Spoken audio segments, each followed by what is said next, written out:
Well, hello, my friends. Welcome to this little bonus episode of Halfway There. This should have gone out in July, and I didn't get it done. But you know what? If you were a Patreon supporter, you got the full conversation that was out right on time. So there is that. But so this is, I've been doing these bonus conversations for Patreon subscribers. If you enjoy the conversations that we have here on Halfway There, you can actually get the entire conversation. So these are different conversations. Normally we just have a story. We talk to people about their journey, about finding faith, the ups and downs of faith, all those kinds of things. And then that's great. That's out there, and it's just available in your favorite podcast app. But I decided I wanted to start having more conversations around topics. And so in this one, I asked my friend Chris Staron to come back. He was a guest on the show earlier this year, and I asked him to come back and talk with me about a number of things. And so he tells us all about his podcast, Truce, which is a great podcast. If you're not listening to that one, you're missing out, because it is a really good show. And I think I say in here that it's become one of my favorite podcasts. I don't get a chance to listen to a lot of podcasts these days anymore, since I'm not sitting in a queue. But when I do get a chance to listen to podcasts, Truce is one of the ones that I always select. So I would recommend his show to you. But having said that, Chris is also a Christian filmmaker. And so we talk about the difficulty of having Christian films. We have a conversation about why Christian films are the way they are, which is sort of an interesting dynamic. So I think you will find that interesting. Okay, I got to stop saying the word interesting, because I think I've used it about 6 times already. Not okay. Sorry about that. I think this conversation with Chris definitely stimulated my thinking about Christian films in a way that I didn't expect. And I think you will find that as well. So here's a little snippet of that conversation. And again, if you want to get more, you can always find that at halfwaytherepodcast.com. Hit the support button, and you can go to Patreon and make a pledge. It's just $5 a month. Certainly, if you want to support the show, it means a tremendous amount to me. So we appreciate that. Thank you very much. Here's a little bit of that conversation with Chris Staron.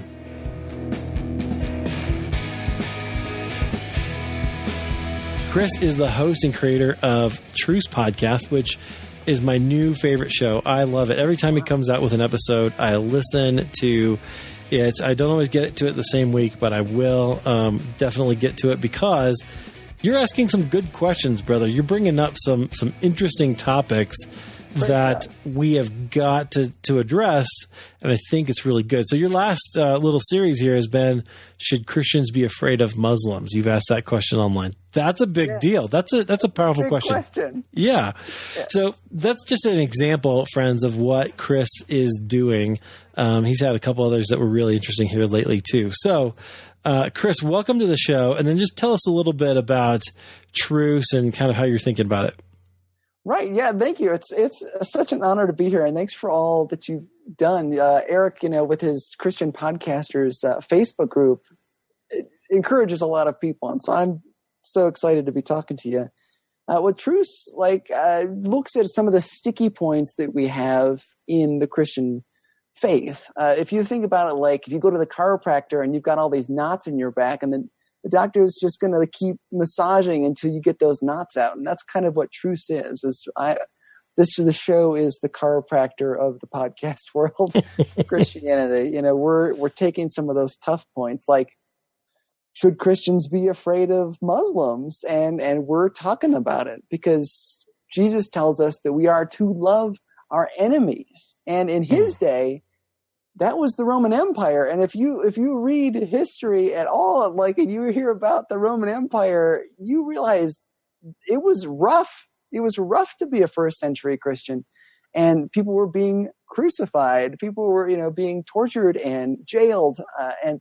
And those are the people that early Christians were supposed to love. So how can we, especially as comfortable Americans, hate people when we don't have nearly the kind of issues that they had in the first century? It's a tough calling to love your enemy. So explored that in our series about Islam, as well as how to share the gospel with your Muslim neighbors, because it's so easy to be like, oh, those people are over there, and anytime you hear those people, I get concerned. But yeah, those people, we need to watch out for them and just stay away from them. It's like, no, you should go to them and share the gospel. Totally. That's a hard calling for us to deal with. It is. And little bubble. The reality is more and more, I don't know what's like where you are, but here in Denver, there are people who are Muslim all around us. And so you run into them. And so the question is, how are we going to do that? It's easy to feel a little twinge of fear or kind of standoffish. I don't want to interact. But that is not Christ-like in any way. So if there is something that we have to do, it is to stop being afraid of people and stop thinking, I think politically, because I think after 9/11, there was definitely a political aspect to that we got to put all that aside and move into more of what Jesus has asked us to do.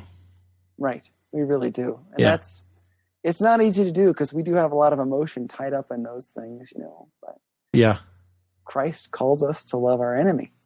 Well, yeah, even the example of the Roman Empire, Jesus doesn't he doesn't condemn the Romans crucifying him. He forgives them. I mean, what better example do you need than that?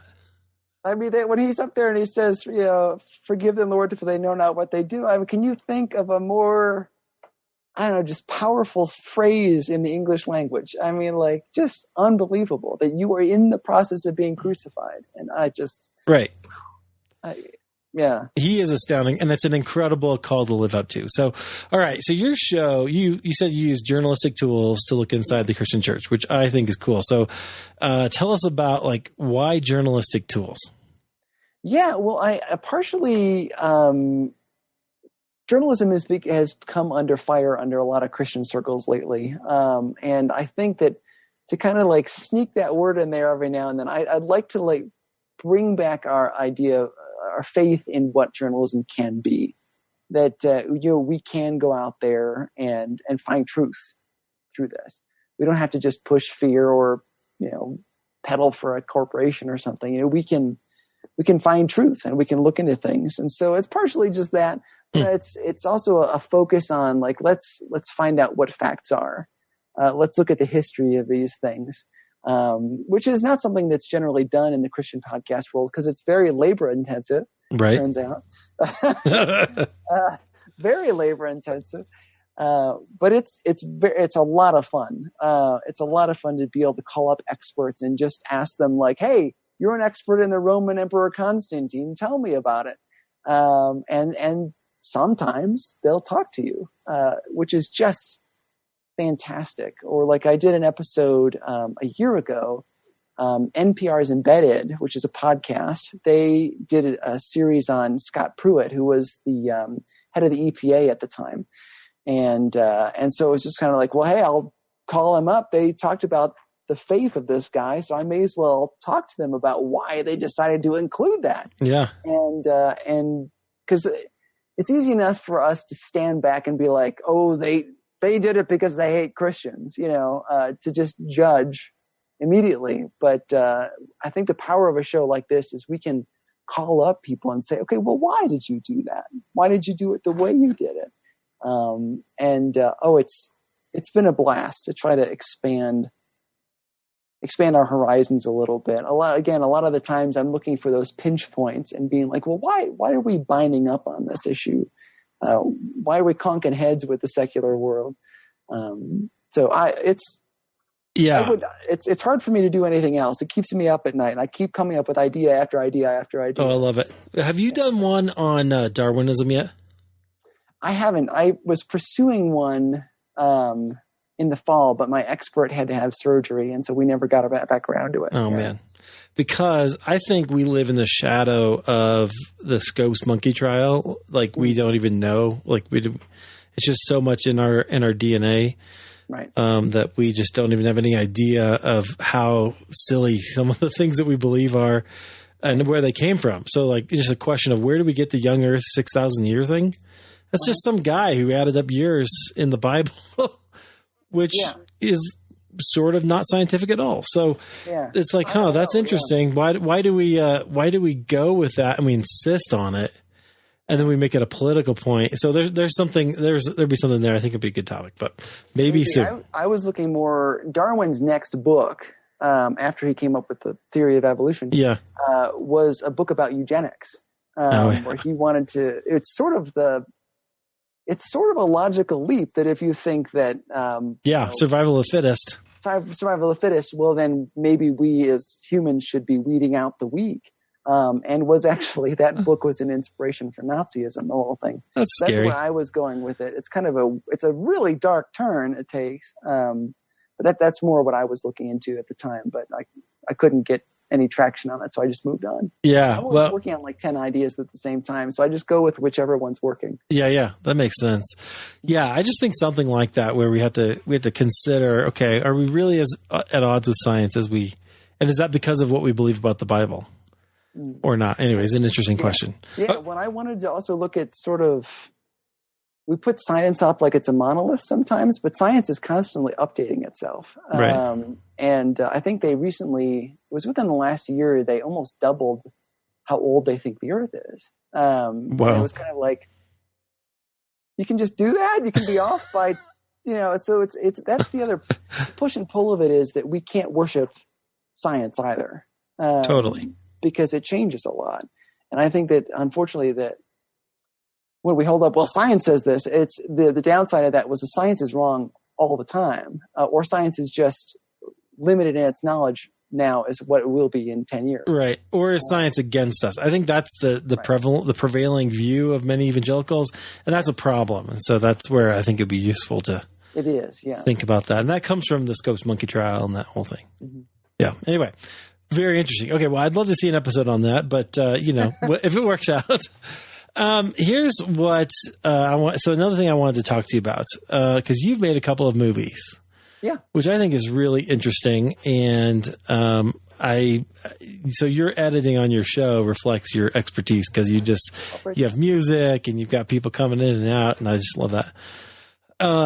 But so Christian movies, like why? So first of all, when you wanted to make Christian movies, what was your goal? And then I want to talk about how we might be able to make Christian movies that are better. I'll just say it that way. Right. Yeah. Well, there's a couple of big things. So I got into Christian films because in film school, I couldn't decide if I wanted to make movies or I wanted to be a pastor. So I was trying to decide those two things, because the stories I'm interested in generally are the ones that have to do with faith and with Christianity and God's love for us. Like everything I've written ends up turning that way somehow. I can't get away from it. And so it was just a great marriage of the two. My brother and I started making Christian films before we'd ever seen one. And so that was kind of an interesting thing for us. And this was just before the first Left Behind movie came out. And I think that may have been the first Christian film I ever saw. I'm so sorry. You know what? Did you like it? It's tough. I mean, one thing to keep in mind, because it's true, some Christian films are really hard to watch. But if you watched all of just the secular films that are made right in any given year, you will see that 80% of them are terrible. And that's secular films. Especially when you get into independent films where there's not much money. Right. You're going to see 80% of them are unwatchable. So what you see in any given market, especially the Christian market, is you're seeing that same success rate. But it's just in microcosm because there's fewer filmmakers. Right. So it's really easy for us to target that genre. But if you look at how bad independent films are in general, you'll see that like they're all bad. Like they're bad. Which is interesting. Like, the majority of them are bad. And then you think about budget-wise, Napoleon Dynamite, when you saw that movie, was wowed Hollywood. I mean, it just like blew up Hollywood because it was made for like $400,000. Wow. Which in Hollywood is a tiny budget. It really is. It's microscopic. Whereas I was at the National Religious Broadcasters Convention here over spring break, and one of my filmmaker friends, Bobby Downs, who's produced a bunch of Christian films, has been telling Christian filmmakers to go make $20,000 films, as many $20,000 films as they can. Yeah, I mean, you can make, like, what is that? $20,000 films for the cost of Napoleon Dynamite. Wow.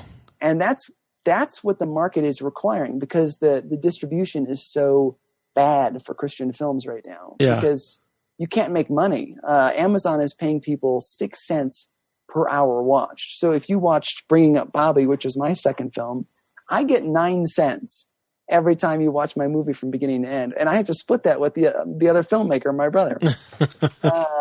And 4.5 cents.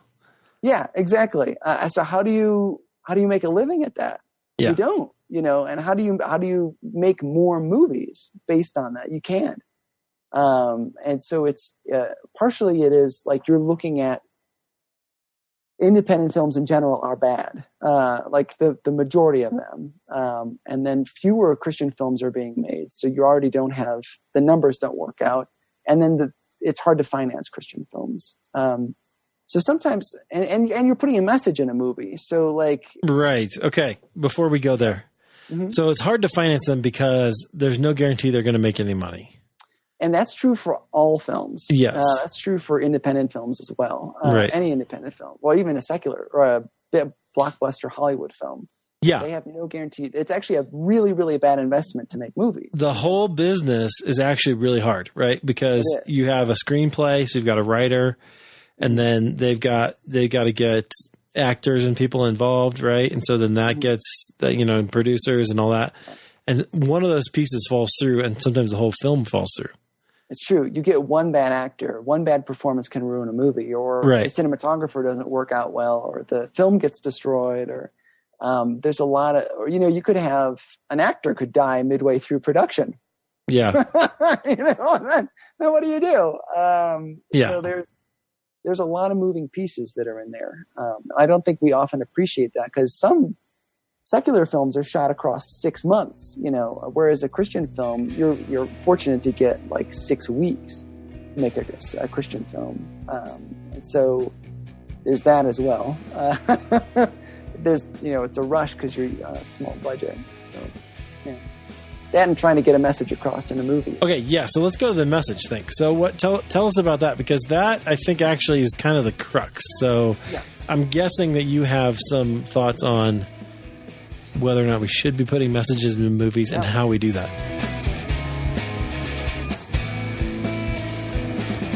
All right, guys. Hey, thank you for listening. If you want to hear how Chris answers that question right there, should we put messages in Christian movies?